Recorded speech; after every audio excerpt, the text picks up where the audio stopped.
And the fight for that mountain of gold is about to take place. And that's the Malhama. We say that it is an ocean of oil underneath the river,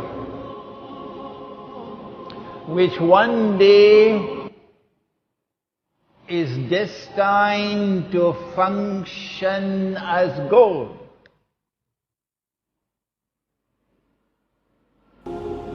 And that already happened. If you study the world of money, it will tell you something about how this money that we now use came into being. Where did this paper come from as money? When paper money first came into being, when the Bank of England was established in the 17th century, it came into being in the form of a check, or at that time it was called a promissory note check. So I write a check, you can go and cash it. Provided that you can cash the check, no problem with the check. But if I'm writing checks and I don't have money in my account, I went to the showroom, saw a BMW, motor car, wrote a check, took the BMW, I drove out. When I went to cash the check, no money in the account. That's called fraud. You go to jail for that. So at the beginning, paper money were like checks.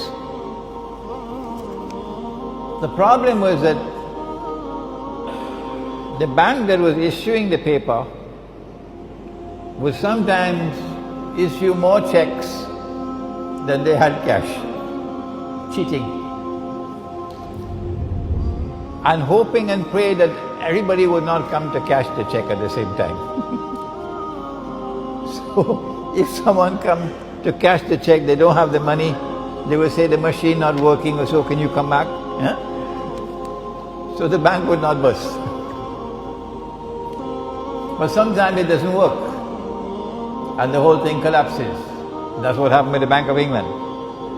That happened in France, it happened many places. It's also called a Ponzi scheme. The Zionist Jews and the Zionist Christians, when they won the First and Second World Wars, they decided they wanted to create a new monetary system of money that they will control. And paper money came into being as universal money. Made a law that it is illegal to use gold as money. Well, Allah made it halal, but they made it haram, which is shirk. If Allah makes something halal and you make it haram, you commit shirk. And if I follow you in it, I am also in shirk.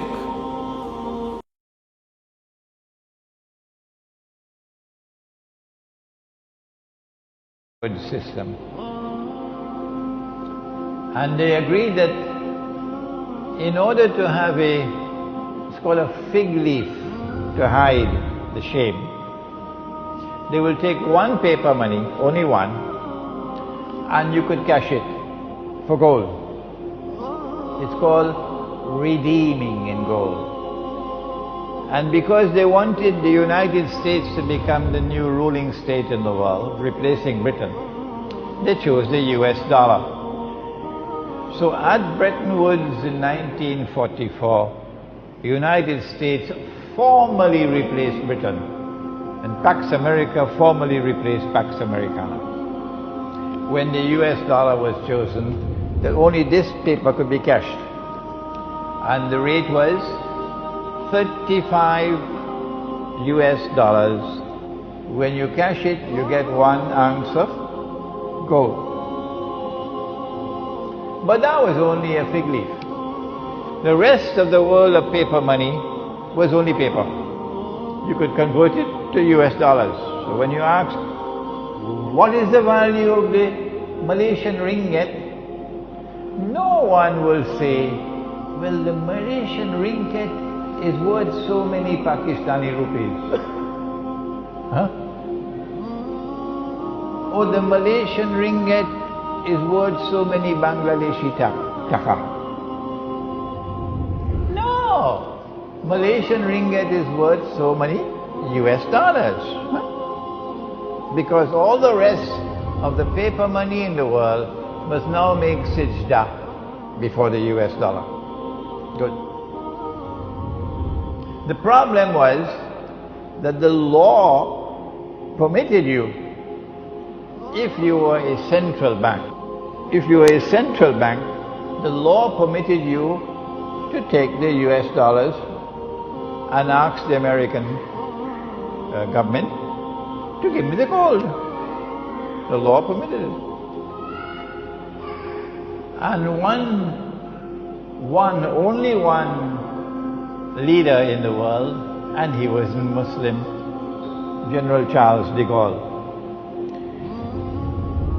He was not at all happy with an unjust monetary system which gave an unfair advantage to the United States over France. Charles de Gaulle was not so much concerned about the fact that you could take paper and make money. What he was concerned about was this was advantageous to the United States and disadvantageous to France. So he decided to sabotage the system. So he kept on giving the United States dollars and demanding the gold. Nobody has dared to do that. Nobody has dared to do that. Because you know, the United States has a big stick. But Charles de Gaulle kept on doing it until they removed him from power, the Zionists. He stood up in the French National Assembly and gave a powerful address condemning this monetary system. No Muslim leader ever did that. But we have to pause to give tribute to one man. The world has forgotten him, Ahmad Sukarno.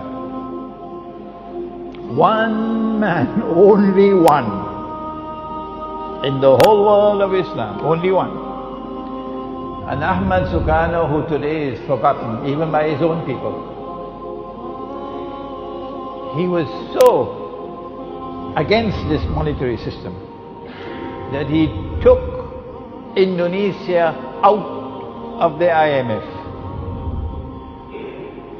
And he took Indonesia out of the United Nations. And there are Muslims today who are so, to use a polite word, ignorant, that they would criticize Ahmad Sukarno for taking Indonesia out of the UN and out of the IMF.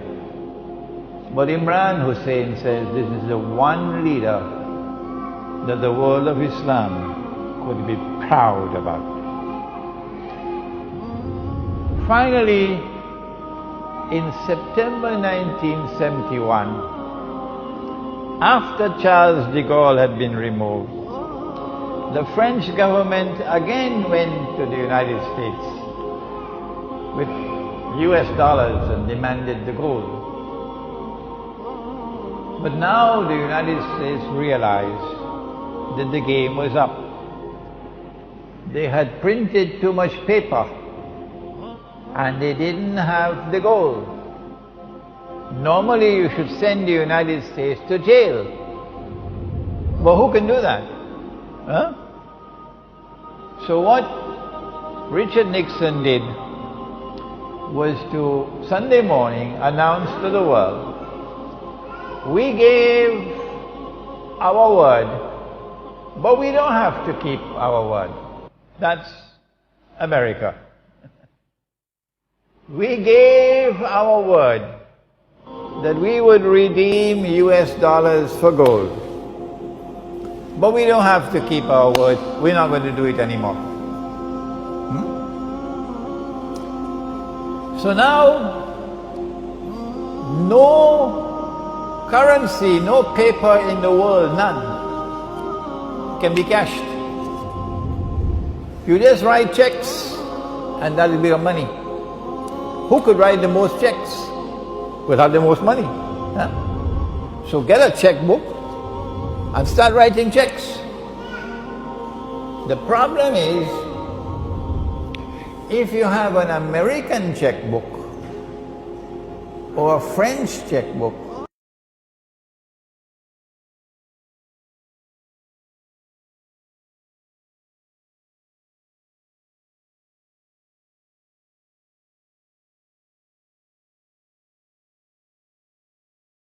currency. But if you have a Bangladeshi checkbook or Pakistani checkbook, you can write as many checks as you want. You cannot even buy a cup of coffee in Manhattan. See?